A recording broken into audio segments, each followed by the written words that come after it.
একজন মেয়েকে ৫০ অথবা ৬০টি সাপের উপর কবর দেওয়া হয়েছিল। ঘটনাটি পাকিস্তানের। ১৯৮৬ সালে করাচির এক পত্রিকায় সেই মায়ের লেখা চিঠি প্রকাশ পায়। ভিডিওটি শেষ পর্যন্ত দেখুন। এই ভিডিও থেকে প্রাপ্ত শিক্ষা আপনার আজীবন কাজে লাগবে। সেই মা তার চিঠিতে লিখেছিলেন, আমার বড় মেয়ে ২ দিন আগে মারা যায়। এরপর আমরা যথারীতি তার দাফন কাফনের বন্দোবস্ত করতে শুরু করলাম।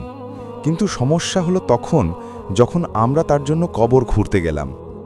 যারা কবর খোঁড়ার কাজে নিয়োজিত ছিলেন তারা আমাদেরকে যে খবর পাঠালেন তা শোনার জন্যও আমরা মোটেও প্রস্তুত ছিলাম না। তারা আমাদেরকে জানালেন কবর খনন করা হয়ে গেলে সেখানে ৫০ থেকে ৬০টি সাপ কিলবিল করছে। ঘটনা দেখে সবাই অবাক হয়ে গেল, কিছুটা ভয়ও জেঁকে বসল সবাইকে। এই অবস্থা দেখে দ্বিতীয়বার কবর খোঁড়া হলো। দ্বিতীয়বারও একই সমস্যা। তৃতীয়বারও কবর খনন করা হয়, কিন্তু প্রতিবারই সাপ দেখা যাচ্ছিল। অতঃপর কোনো উপায়ান্তর না দেখে সকলের সাথে পরামর্শ করা হলো। পরামর্শক্রমে সিদ্ধান্ত হলো এই যে মেয়েটিকে সাপের উপরেই কবর দেওয়া হবে। হলোও তাই। মেয়েকে কবর দেওয়ার পর তার বাবা অর্থাৎ আমার স্বামী নিজের মাথার চুল ছিঁড়তে শুরু করছিল আর বলছিল, আমার মেয়ে নামাজ রোজা সব কিছু করত, কিন্তু পর্দা করত না। তাকে পর্দা করতে বলা হলে সে যা ইচ্ছা তা শুনিয়ে দিত। এক কথায় আমি ছিলাম ব্যর্থ বাবা। অথচ আজ সে কবরে ধনুকের ন্যায় বেঁকে আছে। কি পরিণতি হয়েছে তার। আরেকটি ঘটনা শোনাই।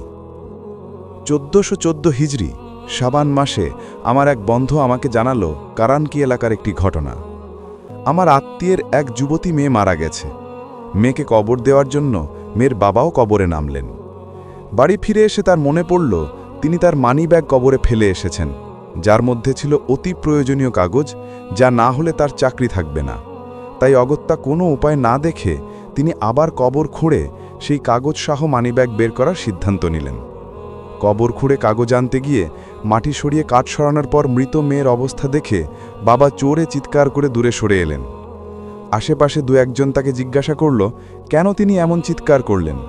জবাবে তিনি বললেন, আমি দেখেছি তার সাদা কাফনের কাপড় নেই, তার মাথার চুল দিয়ে তার পা বাঁধা। ভয়ঙ্কর কিছু বিচ্ছুর ন্যায় প্রাণী তাকে গ্রাস করে সারা দেহে লেপ্টে আছে। দেখে আমার খুব ভয় হলো। অতঃপর মেয়েটির ব্যাপারে খোঁজ নেওয়া হলো। তার কোনো খারাপ দিক সম্পর্কে জানতে পারলাম না। শুধু তার বাবা মা বলেছিল তাদের সন্তান ফ্যাশন প্রিয় ছিল। সে কখনো পর্দা করত না। পর্দার কথা বললে সে এড়িয়ে যেত। প্রিয় দর্শক, এই ভিডিওটা যদি আপনি দেখে থাকেন তাহলে এই ভিডিওর শিক্ষাকে প্লিজ কাজে লাগান। আপনার আত্মীয় স্বজন, মা বোন সবাইকে পর্দা করতে উৎসাহিত করুন। আর না হলে মুক্তির কোনো উপায় নেই প্রিয় ভাই আমার।